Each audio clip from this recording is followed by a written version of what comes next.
Hey guys, welcome to a new video. I have no introductory message, so let's get started. Easy A. I had seen this movie before, but I did give it a recent rewatch, so I thought that I may as well include it. Personally, I think that this film is one of the best contemporary teen films out there. I love the satirical outlook it has on high school life, as well as the serious drama and message on morality that is included. The way in which the film pokes fun at the culture of my generation really just got laughs out of me, because I have to say, the film's outlook is right. I also thought the way in which the movie paid a tribute to the films of the past, notably the works of John Hughes, was just really great to see. On top of that, Emma Stone's performance as Olive is just fantastic. In general, this is just a really clever movie that satisfied me in many ways. Milk. I don't have much to say about this movie, but I can say that I didn't think it was a great movie, but it was definitely good. The way in which the story presents itself is without a doubt likable, revealing the outcome at the beginning and keeping the audience anticipated until that pivotal moment. The story of Harvey Milk is moving since he contributed so much to society at the time and has a long-lasting impact on the issue of gay rights. Sean Penn delivers an excellent performance, and James Franco and Josh Brolin are great in their supporting roles. The direction by Gus Van Sant is great, and besides the fact that I felt it was sometimes slow-paced, it was a really good drama with a positive message. Chaplin. As you probably know, I've been becoming more and more a big fan of Charlie Chaplin, and this movie by Richard Attenborough really looked appealing to me. The way in which the movie chronicles Chaplin's life from sort of a flashback narrative perspective is interesting, and it highlights all the ups and downs from his life, and, at least from a fictional perspective, provides his future outlook on his own past. The performance by Robert Downey Jr. is certainly quite great, but there's also a great supporting cast which included Anthony Hopkins, which just made the movie more great. Overall, it's just a really good biographical movie and a nice tribute to the late comedy legend. Winter's Bone. This was a great little independent film, and all the Oscar nominations are justified. Outside of providing a great exploration of life in rural poverty, the drug underworld, and a negative side of family ties, the story of Rhee and her family is moving. While the film is very bleak and depressing, there's a side to it that has a sense of hope which makes the story all the more engaging. The performance by Jennifer Lawrence is fantastic, and the supporting cast that includes John Hawkes is also really great. I love how the movie presents the life of a teenager who's got it much worse than most others in the developed world, and in that sense, it actually kind of leaves you feeling grateful for what you do have. This is a dark movie and wouldn't be everyone's taste, but I personally liked it quite a lot. Soul Surfer. While film critics weren't that pleased with this movie, the hype behind it caught my interest, and so I decided to go see it. I'll say that I did like it, and the direction is really good, but the film has major flaws in its writing. The film is very cheesy and has some bad dialogue in some scenes, and this hurts the serious drama going on in many parts of the movie. I think that if they had handled the writing better, the film could stretch beyond these limits and may very well have become a contemporary classic. The acting is also fairly average at best. The true story of Bethany Hamilton is inspiring, and it was good seeing it brought to life in this film, but it could have been handled better. Still, I think quite positively of this movie, and if you can get your head around these negatives, then I'm sure you'd find something to like in this movie.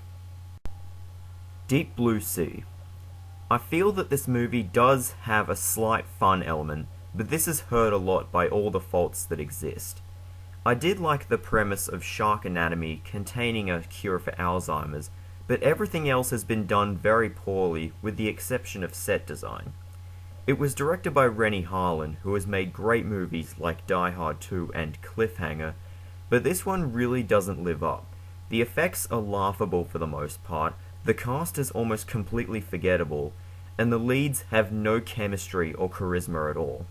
However, I will say that the musical score is nice, and LL Cool J and his bird were a bit amusing. But besides that, this is nothing more than a silly monster movie and not really recommended viewing.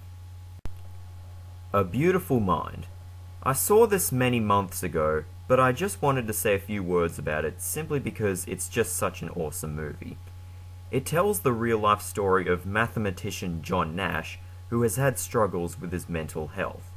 I love how this movie provided plenty of twists which you'd never think would happen based on how the movie started, some of which dealing with the Cold War and others which are just flat out creepy. Russell Crowe's performance is absolutely amazing, and the direction by Ron Howard is equally amazing.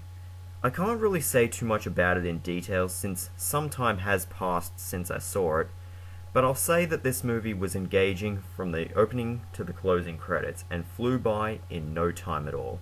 A must-own film, check it out. Team America. Like A Beautiful Mind, it has been a while since I watched this, but I really just wanted to make a video, so I included it. The film is pretty interesting since it uses puppets instead of real people to act out the roles. I thought it was a really cool way of making a movie, and I wouldn't be against seeing movies of this kind in the future. The humor is very crude, but then again, this is made by the makers of South Park, so it makes sense. One thing I really love is the humorous portrayal of Kim Jong-il, but I really didn't care for the way in which the movie used cliches in a way of being funny. It just came out looking like bad writing. This can be an offensive movie and it's far from perfect, but if you're looking for a good laugh, I'd say it's worth seeing.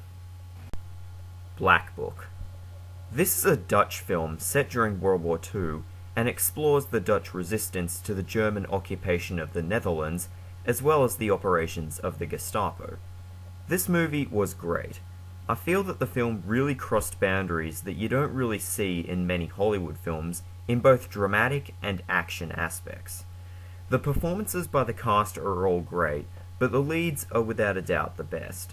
The historical accuracy is brilliant, and the drama is consistently engaging. The film was voted as the best Dutch film ever a few years after its release, and while I haven't seen any other Dutch films yet and I can't compare, I can certainly see why people view this as such a wonderful film.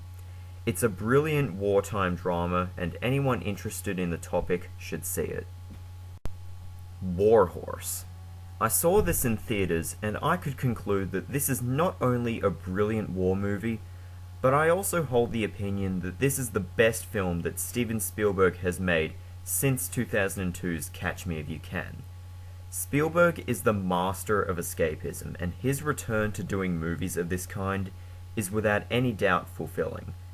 The film makes the wise decision to introduce new characters at random points in the story, whilst focusing on the main characters introduced from the very beginning simultaneously, which in the story's conclusion ends up being relevant and concludes it well. The actors all do a great job, and there are countless scenes in the movie with emotional power. As for the war scenes in the movie, they are amazing. Spielberg has done an incredible job in recreating the horrors of World War I in the form of the Battle of the Somme, and I think that the Somme scenes in this are just as good as the D-Day opening in Saving Private Ryan. Overall, this is just a great movie and one of my favorites from 2011. Anyways, that concludes this video, guys, and I hope you enjoyed it. Goodbye.